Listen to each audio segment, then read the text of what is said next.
Hey guys, today I'm going to talk about one of my favorite guns to shoot. It's the Walther Olympia. It's a single action only, hammer-fired 22, produced in the 1930s by the Walther Company in Germany. This one is based on the 1936 model.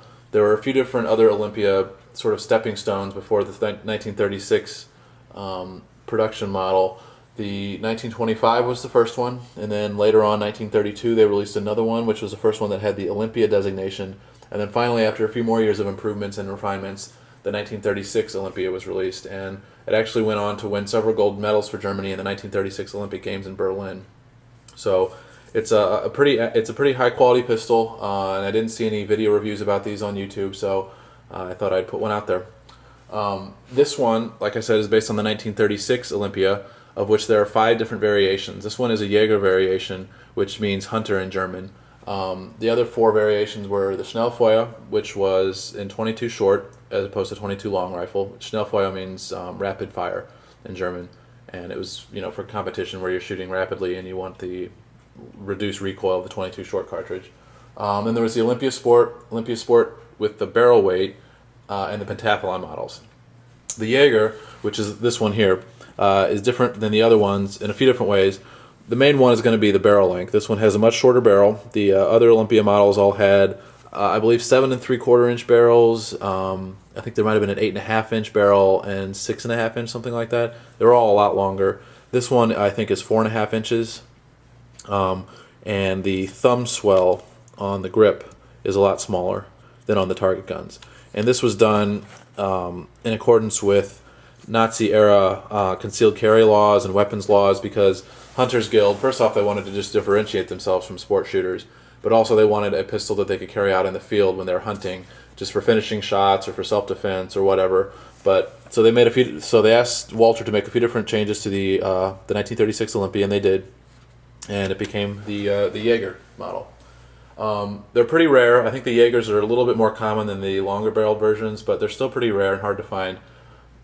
This one especially I'm proud to have because it has Eagle N proof marks rather than the more common Crown N proof marks, which means it was made after 1938. It was made really in the midst of Nazi-era wartime Germany, so that makes it a little bit more desirable apparently. There's really not a lot of information about these, unfortunately. There is a guy writing a book about them, which I'm looking forward to picking up, but hasn't come out yet, so can't wait to learn a little bit more about these.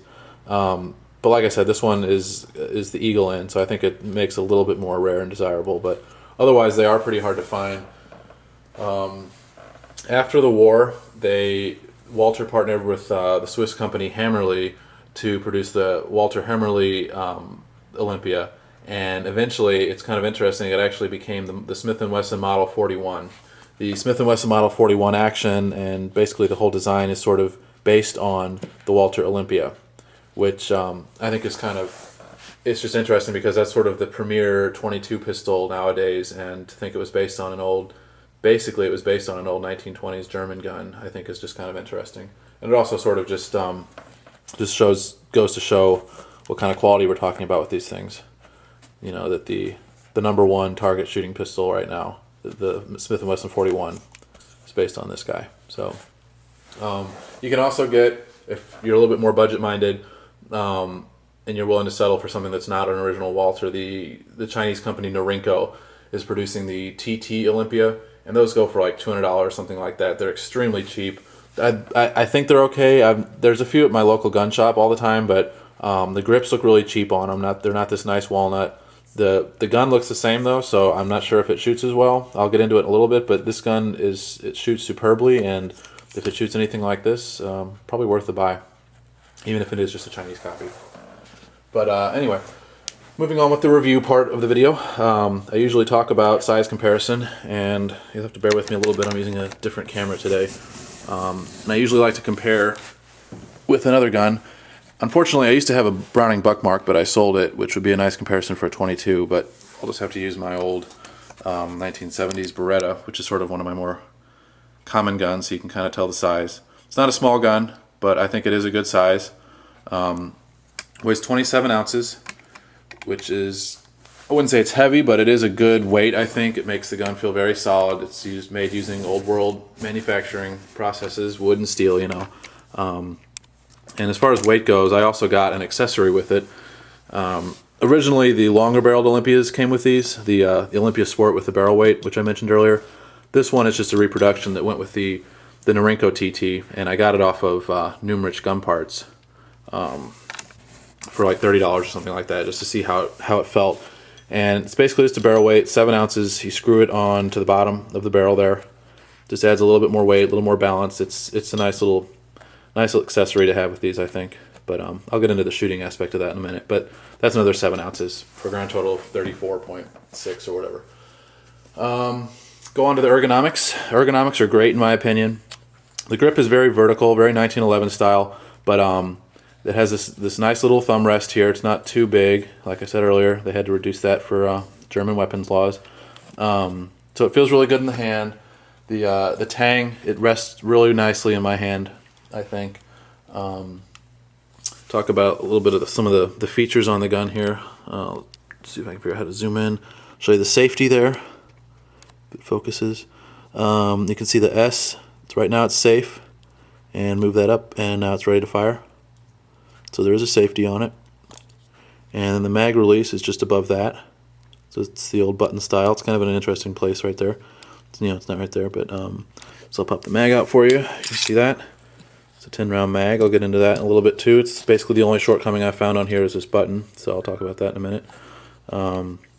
You see it's got the Bakelite plastic extension down there so that it fills the grip out, so you can get a nice full grip size on here. It holds 10 rounds. And this is the same material that Walther was using when they were making their the PPK.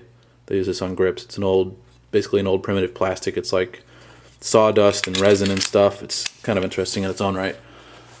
So starting to ramble a little bit. I'll get into shooting impressions now.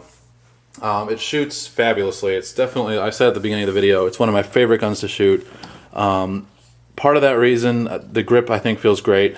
The ergonomics are good, the thumb wraps, all that stuff, but also the trigger is just fantastic. It's really light, really crisp. It's just really easy to be accurate with. I'll show you the sight picture here too, because there's kind of an interesting thing about that. It's good sights. They're small, which I like. You know, they're not super small, but it's easy to be precise with this size sight picture, I think. But what's interesting about them, some of these Jaegers, they came with an Ivory sight insert there, which I think is pretty cool. It would make the front sight white, basically, which helps you see it a little bit easier, I think, is the point of that.